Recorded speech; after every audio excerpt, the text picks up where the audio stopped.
যুক্তরাষ্ট্রের president Donald ট্রাম্পের নতুন শুল্ক আরোপ নীতির বিরুদ্ধে বিশ্ব নেতারা কড়া প্রতিক্রিয়া জানিয়েছেন। ইউরোপীয় ইউনিয়ন, অস্ট্রেলিয়া, দক্ষিণ কোরিয়া সহ বেশ কয়েকটি দেশের নেতারা এই পদক্ষেপকে ভুল ও অন্যায্য বলে আখ্যায়িত করেছেন। বুধবার হোয়াইট হাউসের সংবাদ সম্মেলনে ট্রাম্প ঘোষণা দেন 5 এপ্রিল থেকে যুক্তরাষ্ট্রে আমদানি করা সব পণ্যের উপর 10% এবং ইইউ সহ প্রায় 60টি দেশের উপর 9 এপ্রিল থেকে বাড়তি শুল্ক আরোপ কার্যকর হবে।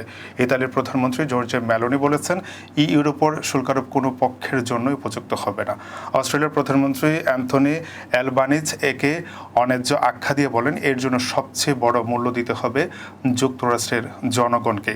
স্পেনের প্রধানমন্ত্রী পেদ্রো সানচেজ জানান, তার দেশ কোম্পানি ও কর্মীদের সুরক্ষা দেবে। দক্ষিণ কোরিয়ার ভারপ্রাপ্ত প্রেসিডেন্ট হান ডাকসো বলেন, বিশ্বব্যাপী বাণিজ্য যুদ্ধ এখন বাস্তবতা। হোয়াইট হাউসে ট্রাম্প বলেন, এই শুল্ক আরোপ যুক্তরাষ্ট্রকে আরও সমৃদ্ধ করবে এবং দেশীয় শিল্প সুরক্ষিত হবে। বিশ্লেষকরা বলছেন, এই সিদ্ধান্ত আন্তর্জাতিক বাণিজ্যে বড় প্রভাব ফেলতে পারে, বিশেষ করে ইইউ, চীন, অস্ট্রেলিয়া ও দক্ষিণ কোরিয়ার রপ্তানিতে নেতিবাচক প্রভাব পড়বে।